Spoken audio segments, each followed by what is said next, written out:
What's going on, everyone? Welcome back to the show. So I want to talk about something. I mentioned this a couple of days ago. I was talking about these reconciliation bills. So we have the reconciliation bill that they're focused on right now. But I was also saying that next year they'll be able to do another reconciliation bill, and that will be during a midterm election. And so I think at this point, they have an opportunity to get some of the stuff done now in this reconciliation bill and then do another reconciliation bill next year. Now, I had a lot of people ask me questions, is that true? Are they going to be able to do another reconciliation bill? Where did you hear this information? And so what I'm going to do in this video, I'm going to show you the clip where I found this information, and this is from Congressman Yarmuth. So we're going to take a look at that. Then we're also going to take a look at some of the polls that I've done over the last couple of weeks, and we'll focus on the infrastructure bill, Medicare, Social Security. So we're going to take a look at that as well. But first off, on this channel, we talk about news that matters. If that sounds like something interesting to you, please subscribe to the channel and hit that little bell notification. That way you'll get notified anytime we put out a video. And like always, if you see my name and a picture of me in the comment section, make sure you also see a check mark next to my name. That check mark signifies that it's me. If you do not see that check mark, it's not me. It's someone trying to impersonate me. Okay, so let's go ahead and take a look at Congressman Yarmuth. He's going to be talking about this reconciliation bill that they can do next year. So here we go. Kentucky Congressman John Yarmuth, he's the chairman of the House Budget Committee. And Congressman, if we stipulate that Democrats are close to agreement on that price tag, we know that the number's got to come down, right? And there seems to be a pretty significant disagreement on how to do it. Do you do few things for longer? Do you do what Pramila Jayapal wants to do, kind of everything that's in the package now, but for a shorter period of time? Where do you come down on that? Well, we actually had a discussion about this last week among committee chairs, and I would say the committee chairs were pretty much split. I come down on the side of taking several of the most critical priorities that we have and concentrating on them. We can do another budget reconciliation package next year. So, for instance, and this is just hypothetically, the dental provision we're proposing to add to Medicare doesn't go into effect until 2028 as it's currently written. So we could put that in a budget reconciliation package next year. So that's what I would prefer to see. There are others who think we ought to do all of the things that we proposed in the larger Build Back Better Act and do them for a shorter period of time, or else impose some limitations on who is eligible for the benefits. So, but there's no consensus on either of those things. And even if you agreed with me, there's not total consensus on which the most important priorities are. So we've got a lot of work to do. Is there consensus building around the idea of another big reconciliation package next year? I think so much talk has been about the idea that this package right now could be the last train leaving the station. But if Democrats think there's time to do another big package, that changes the conversation significantly. Well, I think it does, and I think I don't know that there's a consensus on it. I've talked to a number of my colleagues who seem perfectly comfortable with doing one next year. It would be right in the middle of the midterm elections, but that might pose an advantage for us, actually, forcing Republicans to oppose some really popular initiatives. So it might be. I think we should look forward to doing that. With this environment where we have virtually no hope at all of getting bipartisanship, we have to look to every opportunity we have to make progress for the American people. Okay, so that was Congressman Yarmuth. Now, you heard that last part there talking about the midterm elections, and I think this might be used as a strategy. I think we might be looking at a situation where they will do a reconciliation bill, have some things in this reconciliation bill here, and then save some of the things for next year.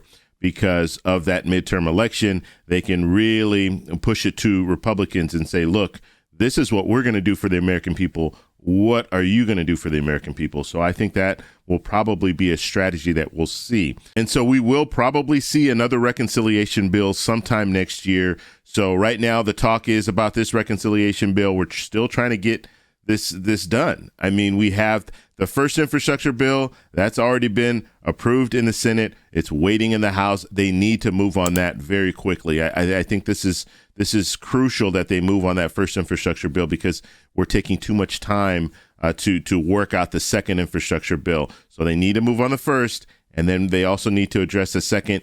The problem right now, the pushback is coming from the progressives. The progressives are saying, look, we're not going to vote for that first infrastructure bill until that second infrastructure bill has been voted on. So there's going to have to be some give and take. But I think with the reconciliation bill for next year, if they really start talking about that, maybe some promises could be made and they can find a way to negotiate. Okay, let's drop this 3.5 trillion down to maybe 1.9 trillion and then focus on a reconciliation bill in 2022. So that's what we're looking at right now. Okay, so now I want to talk a little bit about some of the polls that we've done in the last couple of weeks. So let's go ahead and switch over to that.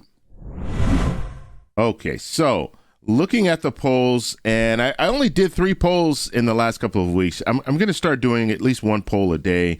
I really do like the feedback that I get from these polls. So we're going to focus more on those in the future. So do you think Congress can pass the infrastructure or both infrastructure bills this month? And this is not surprising how we feel about this. So first off, let's look at how many people voted. 3,600 people voted, and 38% of the people said yes, and 62% of the people said nope. So they said no, 62%. So that's about what I would think. I mean, the vast majority of people think that we're not going to see this infrastructure bill, both infrastructure bills, get passed in October. And they gave kind of this artificial deadline of October 31st. So we'll have to see if they can. I mean, that first infrastructure bill, like I said, they're focused on that. And the reason that they're focused on that is because you're going to have some infrastructure provisions drop off at the end of this month. And so they're really trying to push to get that done by the end of the month. But we're just going to have to wait. I don't have any more information to give you when it comes down to it, but that's what we're looking at right now when it comes to these infrastructure bills. And I tend to agree with the viewers. You guys are right on point when I think that's 62%. I think that's where we're looking. Okay. Do you think Social Security and Medicare need to be reformed? Okay. Now this is an easy softball poll question here. 2,900 people participated in this poll, and we had 93% of the people said yes. We only had 7% of the people saying that no, it does not need to, or they don't need to be reformed. I think we're in a situation where we will see some reform. The hope is, because we're not seeing anything in this reconciliation bill, with the exception of the expansion of Medicare to age 60 years old, and as well as the vision, dental, and hearing. We're not seeing a reform. I think we need to, especially when it comes to Social Security, we need to see a reform, because we need to get back on track. Right now, the trust fund is set to expire in a little over 10 years. And so they need to reform this so we will have Social Security 20 years from now.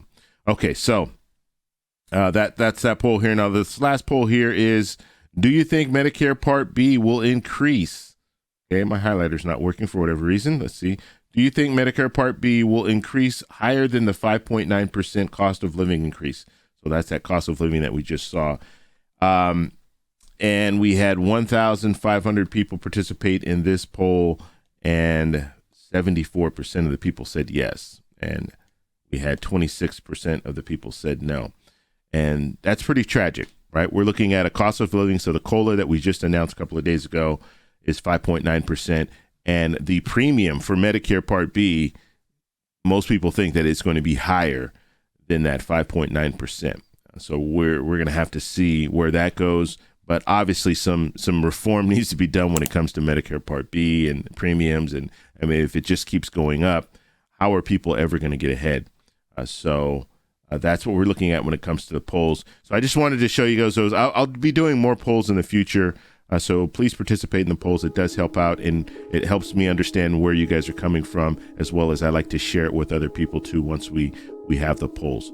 So if you guys have any questions or anything like that, post them down below. If you like this video, please give me a thumbs up. Happy Friday, and I'll talk to you in the next one. Bye.